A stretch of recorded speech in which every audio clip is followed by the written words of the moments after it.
Karibu mtazamaji wa Zone Media, tujuzane yote ambayo yanajiri katika uga wa kimataifa, na hapa tunakwenda kuangazia huko nchini Kongo, kwa nini M23 wanakubalika na baadhi ya wananchi wa Kongo kama ambavyo wamekuwa wakidhibiti baadhi ya miji mashariki mwa Jamhuri ya Kidemokrasia ya Kongo. Sasa basi hapa na kupitisha kwa kina kwa nini M23 wanakubalika na baadhi ya wananchi wa Kongo, ambapo hata wakati mwingine wakiingia katika miji husika kadha wa kadha wamekuwa wakishangiliwa mno. Karibu uungane nasi mwanzo mpaka mwisho. Katika miongo zaidi ya miwili ya mzozo mashariki mwa Jamhuri ya Kidemokrasia ya Kongo, kundi la M23 limeendelea kuwa kitovu cha mjadala mkubwa wa kisiasa na kijamii. Ingawa serikali ya Kongo pamoja na jumuiya ya kimataifa wamelitaja kundi hilo kuwa la waasi wanaovuruga amani nchini humo, ukweli mwingine unaojitokeza ni kwamba sehemu ya wananchi wa maeneo ya Kivu Kaskazini wamekuwa wakionyesha kukubaliana nao au kuunga mkono baadhi ya misimamo yao. Swali linaloibuka ni kwa nini hilo linatokea na ni mizizi gani ya kijamii na kisiasa inayochochea hali hiyo? Kwa muda mrefu wakazi wa Kivu Kaskazini wamekuwa wakielezea kutoridhika na utendaji wa serikali kuu ya Kinshasa. Wengi wanasema maeneo yao yameachwa nyuma katika maendeleo, huduma za msingi zimezorota na usalama umedorora kwa kiwango cha kuhatarisha maisha yao ya kila siku. Katika mazingira ambayo wanahisi hawajasikilizwa wala kulindwa, baadhi yao wanaona kundi la M23 kama nguvu mbadala inayoweza kuleta angalau ulinzi au utulivu wa muda mfupi.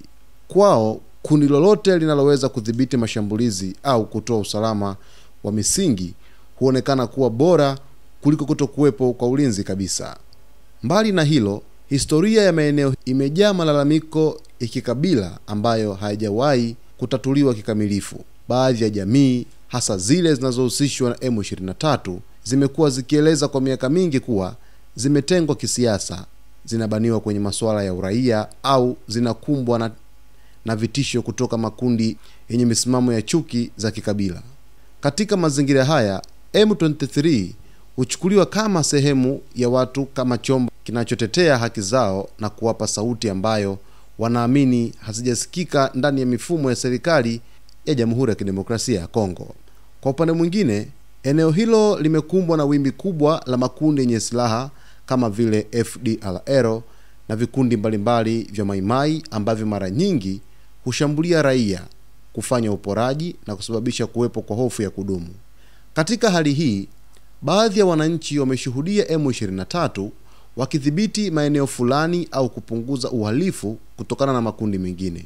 Hata kama si suluhisho la kudumu, utulivu wa muda ambao baadhi ya watu wanasema wameuona chini ya M23 unatosha kuwafanya waone kundi hilo kama chaguo la nafuu katika mazingira ya vita visivyokoma. Nayo mitandao ya kijamii imekuwa nyenzo muhimu katika kujenga maoni ya watu kuhusu mgogoro huu. M23, kama ilivyo kwa makundi mengine, imekuwa ikisambaza ujumbe unaolenga kuonyesha kuwa inapigania haki za jamii fulani na kupambana na ukosefu wa usawa. Kwa upande mwingine, serikali nayo imekuwa ikitoa taarifa zake zinazopingana na simulizi hizo.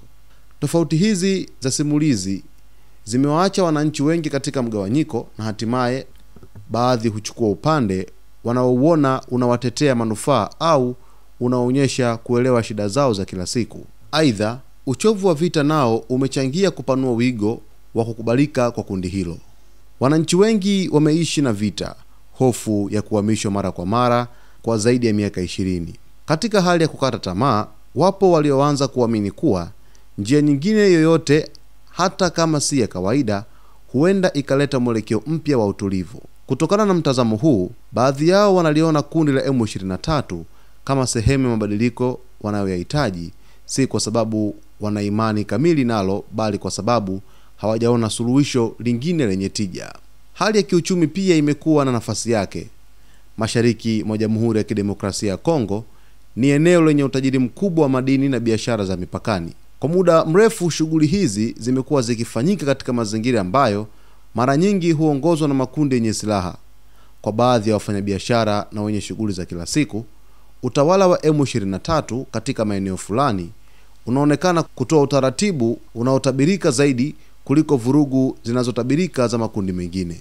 Hata hivyo, ni muhimu kufahamu kuwa ni wananchi wote wa Kivu Kaskazini wanaunga mkono M23. Wapo wengi wanaopinga vikali uwepo wao, wakiyachukulia makundi yote ya waasi kuwa chanzo kikuu cha mateso yao ya muda mrefu.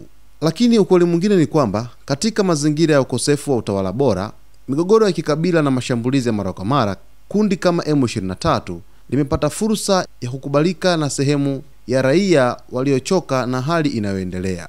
Kwa ujumla, kukubalika kwa M23 kwa baadhi ya wananchi wa Kongo ni matokeo ya mgawanyiko wa sababu zinazotokana na historia ndefu ya kutokuwepo kwa usalama, kutengwa, utupu wa viongozi na mapambano ya kila siku ya kuishi katika mazingira yasiyotabirika. Suluhisho la kudumu linahitaji hatua za kina za kisiasa, upatanisho wa kikabila, mageuzi ya kiusalama pamoja na dhamira ya kweli ya serikali ya Kongo kuwaletea wananchi wake amani ambayo wameikosa kwa miongo mingi. Lakini M23 baada ya kuweza kudhibiti miji kadha wa kadha katika mashariki mwa Jamhuri ya Kidemokrasia ya Kongo, mfano jiji la Goma, Bukavu, Uvira, Masisi pamoja na vijiji vidogo vingine, malengo yao makubwa zaidi ni kuanzisha mfumo wa udhibiti wa kisiasa na kiserikali, lakini lengo lingine ni kufikisha haki za kisiasa na fedha. Mfano tunaona katika mji wa Goma M23 wamejenga benki ambayo itakuwa inawasaidia wananchi wa Goma ili kusaidia usambazaji wa fedha katika jiji la Goma. Lakini vile vile ni kuleta maendeleo ya mazungumzo ya amani, lakini kwa masharti ambayo watakuwa wamekubaliana nayo. Lakini vile vile ni kufikisha mamlaka ya kijeshi na kuendeleza ushindi wa kijeshi katika maeneo hayo. Lakini vile vile malengo yake pia ni kueneza udhibiti zaidi ya mashariki, kwamba licha ya kwamba wanachukua miji kadha wa kadha, lakini wanaendeleza udhibiti wa miji mingine. Ndio maana hata Uvira imeweza kuchukuliwa hapo juzi. Lengo lingine pia ni kuleta amani na usawa katika nchi nzima ya Jamhuri ya Kidemokrasia ya Kongo, kwa kukumbusha serikali kwamba maendeleo ambayo wanayapeleka katika miji mingine basi yanatakiwa kufika katika sehemu za mashariki mwa Jamhuri ya Kidemokrasia ya Kongo na si kubagua maeneo mengine. Ndio maana wamekuwa wakishinikiza kila siku kwamba serikali ya Jamhuri ya Kidemokrasia ya Kongo inatakiwa iweze kukaa chini na kuacha unyonyaji na upendeleo wa baadhi ya maeneo. Mtazamaji, kwa taarifa zaidi basi usisite kuungana nasi hapa katika Zone Media wakati wote kwa kusubscribe channel yetu, kulike, kucomment pamoja na kushare.